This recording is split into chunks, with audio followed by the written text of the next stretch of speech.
It feels like the early 2000s were the true, real heyday of trading card games. You had Pokemon, you had Magic the Gathering, you had Yu-Gi-Oh! And then you had like all of these other brands trying to cash in on the craze that was TCGs. You had like Harry Potter, you had The Simpsons, you had SpongeBob, you had Austin Powers. Yeah, all of these were real trading card games. That was the original trading card game bubble. None of these really lasted more than a couple of years. Some of them only lasted like one set. But now it feels like we're in a more healthy place for trading card games. We have Magic, we have Pokemon, we have Yu-Gi-Oh!, we have Flesh and Blood, we have Hearthstone, and maybe that's just what Disney was waiting for. That's right, Disney is releasing a trading card game. Now I saw a lot of people clowning on this on Twitter. I know a lot of the clickbait headlines have been calling this the Magic the Gathering killer or Disney's answer to Pokemon, but I don't really think it's either of those. But if any company had a chance at making a trading card game and having it actually do well, it's Disney. They have so much more money than their competition, and so many IPs they can tap into.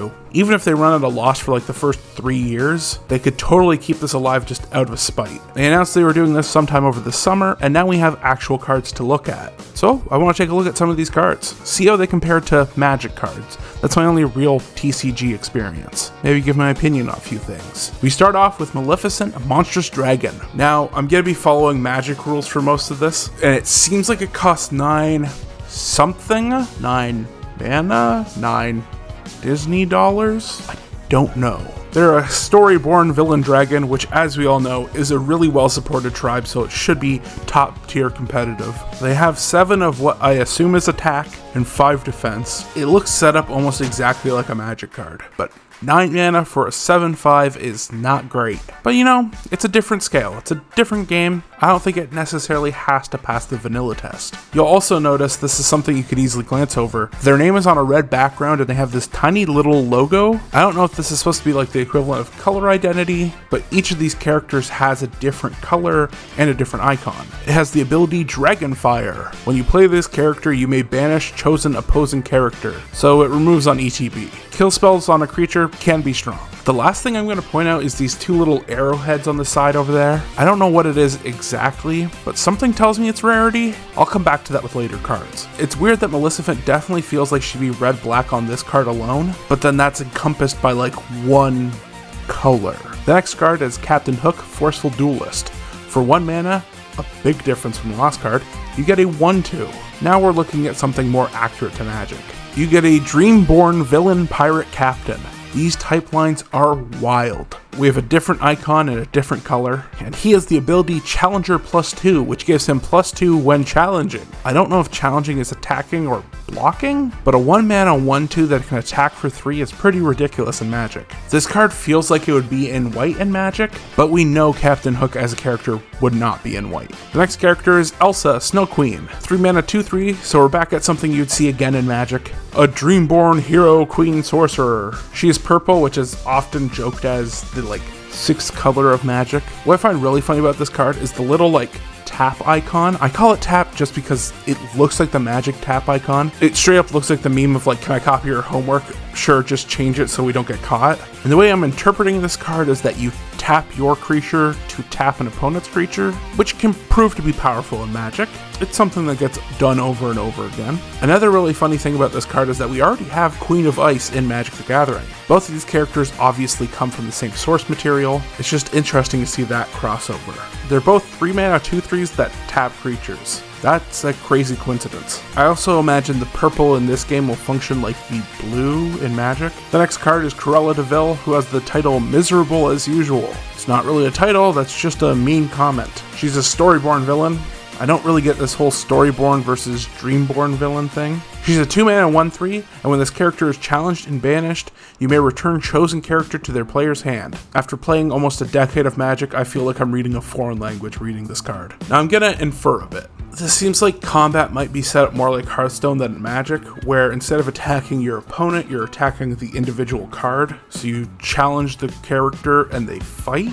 And instead of dying, because this is a Disney thing and you can't have death unless it's a mother, they're banished. So when she's banished, you get to bounce a creature. Now that's just a weird ability. If it was gonna be in Magic, it'd have to be blue, but a really weird direction for blue. I think Cruella de Vil is also Disney's first example of a flavor fail, or at least a massive missed opportunity. That flavor text should easily be, if she doesn't scare you, no evil will, or just another part of her song. The next card is Robin Hood, Unrivaled Archer. 6 mana 4/4. Again, I don't think the vanilla test properly translates to this game. Storyborn Hero. These words mean nothing to me. The first ability is Feed the Poor. You draw a card if an opponent has more cards in hand than you. That's a very white thing in Magic. It already seems like they're keeping the wording ambiguous, so you could play like a multiplayer format with this. And then their second ability gives them Evasive on your turn. Evasive comes with reminder text that says it can block other creatures with Evasive. This is funny because it's a real general term in Magic. Like in Magic, if you say something has evasion, it usually means flying or just some other way to get around blockers. Here it's just evasive. It'd be like if they had some character that tapped for mana and they called it Mana Dork.